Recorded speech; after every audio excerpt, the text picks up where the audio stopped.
Good afternoon, everybody. Welcome to Proverbs with Paul in the afternoon, this wonderful sunny afternoon. Proverbs chapter 3, and we're looking at verse 7. Do not be wise in your own eyes. Fear the Lord and turn away from evil. Do not be wise.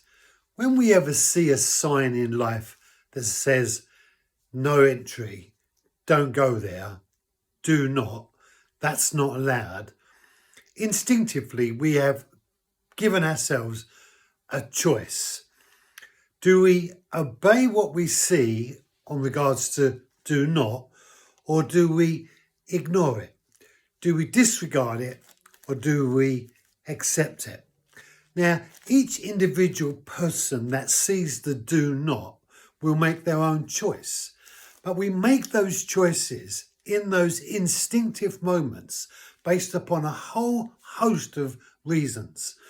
Some people are just naturally rebellious, and other people are so driven by fear that they wouldn't say boo to a goose. And there's this sense that we are, in effect, surrounded by signs of do nots or don't go there.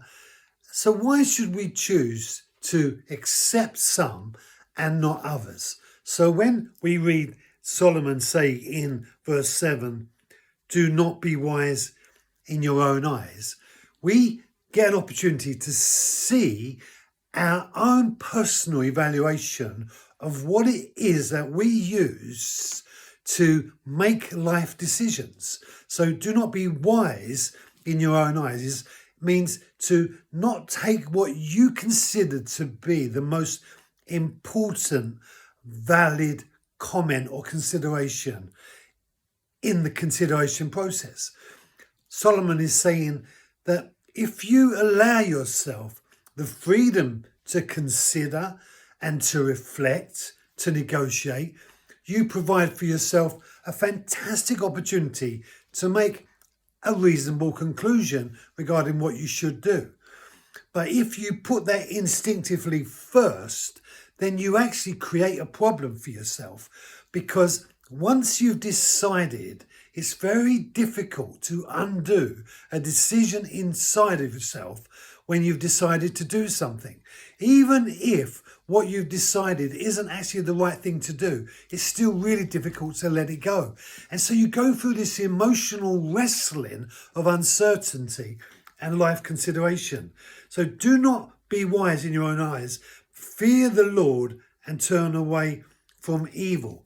What it's saying is prioritize what God would consider to be prime importance in this situation before you consider your own assessment. Because if you put God's evaluation process before yours, you are being diligent and very wise. Have a great day, be blessed, and I'll see you tomorrow. Thank you for joining me.